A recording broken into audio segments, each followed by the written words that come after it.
अस्सलाम वालेकुम बच्चों, क्लास 10th चैप्टर 13 का लास्ट टॉपिक है 13.6 ऑडिबल फ्रीक्वेंसी। तो इसके ऊपर बात करते हैं। सिंपल सा टॉपिक है, बता दूं।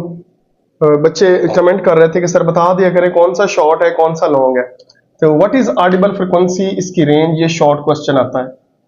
शॉर्ट क्वेश्चन आएगा इंफ्रासाउंड और उसके यूजेस आ सकता है, या जस्ट यूजेस ऑफ इंफ्रासाउंड, ये शॉर्ट आ सकता है। और ये शॉर्ट भी है लॉन्ग भी है, ज्यादातर ये लॉन्ग क्वेश्चन बनेगा कि अल्ट्रासाउंड क्या है, इसके यूजेस क्या है। इसमें अलग अलग शॉर्ट बन सकता है, सोनोग्राफी आ सकता है, अलग सोनार आ सकता है। तो ये टोटल मतलब 5 शॉर्ट बन सकते हैं इसमें से, और एक ये पूरा लॉन्ग बन सकता है। बात समझ आ रही है? तो ये डिफरेंशिएशन है अकॉर्डिंग टू पेपर। चले बच्चे स्टार्ट करते हैं। ऑडिबल फ्रीक्वेंसी क्या होती है? वो फ्रीक्वेंसी जो इंसान सुन सके। अब जो इंसान है वो सुन सकता है 20 हर्ट्ज से लेकर 20,000 हर्ट्ज तक, क्योंकि हमारे जो कान का एयर ड्रम है वो मैक्सिमम वाइब्रेट कर सकता है 20,000 टाइम। तो हम इतनी ही फ्रीक्वेंसी जो है वो सुन सकते हैं, इससे ज्यादा नहीं सुन सकते। तो इस रेंज को बोलते हैं ऑडिबल फ्रीक्वेंसी।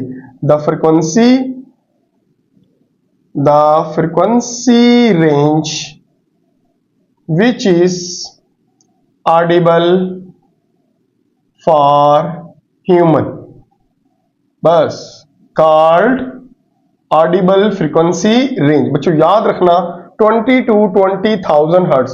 20,000 हर्ट्ज को लिख सकते हैं 20 किलो हर्ट्ज भी समटाइम। तो डरना नहीं, ये एमसीक्यूज में आ जाए या ये आ जाए तो इससे कोई प्रॉब्लम नहीं होना चाहिए। तो बच्चों ये सिंपल ऑडिबल फ्रीक्वेंसी होती है। और फ्रीक्वेंसी लेस देन 20 हर्ट्ज, यानी 20 हर्ट्ज से जो कम फ्रीक्वेंसी होती है उसको बोलते हैं infrasound. Frequency less than the 20 hertz called infrasound, यानी ऐसी साउंड जो 20 हर्ट्ज से भी कम हो। अब आपको पता है इंसान नहीं सुन सकता, बस समझ आ रही? तो ये कहां पे यूज होती है, तो ध्यान से सुनना। इसको यूज किया जाता है, एलिफेंट यूज करते हैं कम्युनिकेशन के लिए। बात समझ? एलिफेंट के इतने बड़े बड़े कान होते हैं, तो वो ऐसे नहीं होते। बात समझ? वो इतने बड़े कान इंफ्रासाउंड को डिटेक्ट करने के लिए इस्तेमाल होते हैं। तो वो जब जोर से चिंगाड़ते हैं तो जमीन भी वाइब्रेट करती है, तो वो जमीन में जो आ रही है इंफ्रासाउंड उनको भी डिटेक्ट कर लेते हैं। बात समझ आ रही? तो इस तरह वो एक दूसरे से बात करते हैं, राब्ते में रहते हैं। तो पहला है एलिफेंट कम्युनिकेशन होती है इंफ्रासाउंड के जरिए। ओके बच्चों। दूसरा है अर्थक्वेक डिटेक्शन। जो अर्थक्वेक जलजला आता है उससे जो फ्रीक्वेंसी जनरेट होती है साउंड की, वो भी इंफ्रासाउंड में आती है, क्योंकि वो लेस देन 20 होती है। उसको डिटेक्ट किया जाता है स्पेशल डिवाइसेस से। तो वो अर्थक्वेक जो डिटेक्शन है वो भी आती है इंफ्रासाउंड के यूजेस में। और वॉल्केनिक मॉनिटरिंग, वॉल्केनिक जो है वो कब फटेगा, फटने वाला है या नहीं, कितनी देर में फटेगा, किस डेट को फटेगा, तो ये जो सारी उसकी मॉनिटरिंग है। बात समझ आ रही? सेंसर लगे होते हैं जो उसको डिटेक्ट करते रहते हैं इंफ्रासाउंड को, वो भी आता है यूजेस में। और न्यूक्लियर एक्सप्लोजन डिटेक्शन, यानी न्यूक्लियर धमाका जो अंडरग्राउंड किया जाता है उससे जो साउंड जो है वो वाइब्रेट करता है, और साउंड के वाइब्रेट करने से जो साउंड वेव्स पैदा होती हैं उनकी फ्रीक्वेंसी भी लेस देन 20 हर्ट्ज होती है, उनको भी डिटेक्ट किया जाता है मतलब इंफ्रासाउंड में। तो ये 4 यूजेस हैं इंफ्रासाउंड के, और ये शॉर्ट में इंपॉर्टेंट है, आ सकते हैं। ठीक हो गया। नेक्स्ट हमारे पास है अल्ट्रासाउंड। अब गौर से सुनना, 20 से 20 हर्ट्ज तक ऑडिबल, लेस देन 20 होगी इंफ्रासाउंड, और अगर 20,000 हर्ट्ज से ज्यादा हो तो वो क्या कहलाती है? अल्ट्रासाउंड। बस समझ? Frequency range greater than 20,000 hertz, इन 20,000 हर्ट्ज से ज्यादा हो कॉल्ड, उसको हम बच्चे किसका नाम देते हैं? अल्ट्रासाउंड का नाम देते हैं। ओके। और इसके ज्यादातर यूज मेडिकल में है, सोनार में है, और इंडस्ट्री में बारी बारी डिस्कस करते हैं। बच्चे ये तो आप सबने सुना होगा कि हमारी जो इंटरनल बॉडी है, इंटरनल बॉडी, उसकी स्कैनिंग के लिए, बात समझ आ रही? किसका यूज किया जाता है? अल्ट्रासोनोग्राफी, यानी हमारा इनसाइड द बॉडी इमेज देखने के लिए यूज किया जाता है। तो इसको बोलते हैं ultrasonography, internal body scanning.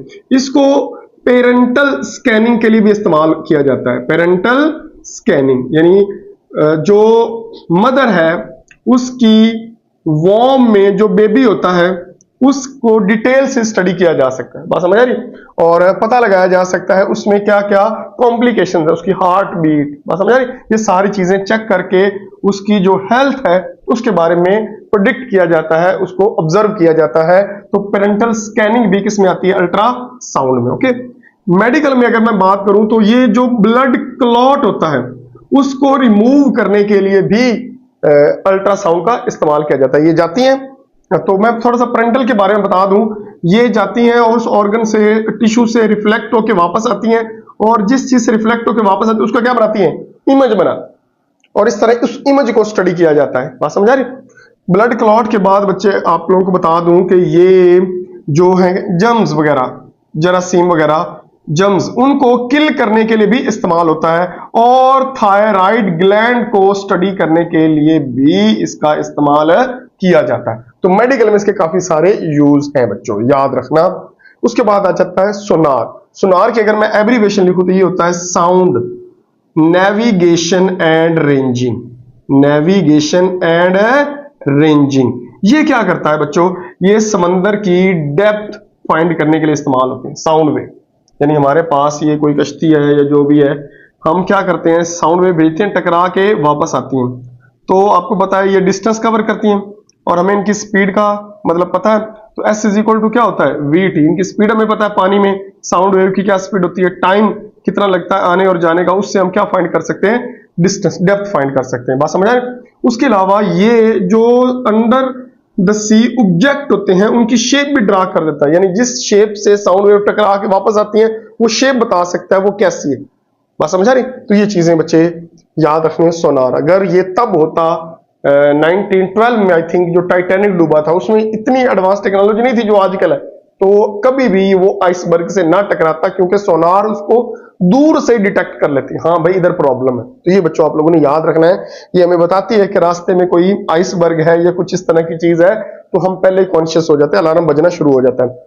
Industry में बच्चों क्या होता है, इंडस्ट्री में बच्चे बड़े बड़े पाइप आते हैं, इन पाइप्स में सम टाइम क्रैक्स आ जाते हैं, ओके, और ये क्रैक्स इतने छोटे होते हैं कि हमें आम आंख से नजर नहीं आते, तो हम अल्ट्रासाउंड का यूज करते हुए इन क्रैक्स को लोकेट करते हैं बच्चों, याद रखना, और फिर उनको ठीक करते हैं। तो ये बच्चों सारा है हमारे पास, ऑडिबल, इंफ्रासाउंड और अल्ट्रासाउंड। बिल्कुल सिंपल, एक दफा बच्चा खुद भी पढ़ ले बगैर टीचर के तो उसको याद हो सकता है, इसमें कोई इतनी बड़ी प्रॉब्लम नहीं है। मिलते हैं नेक्स्ट वीडियो में एक्सरसाइज के साथ बच्चों, तब तक के लिए अल्लाह हाफिज।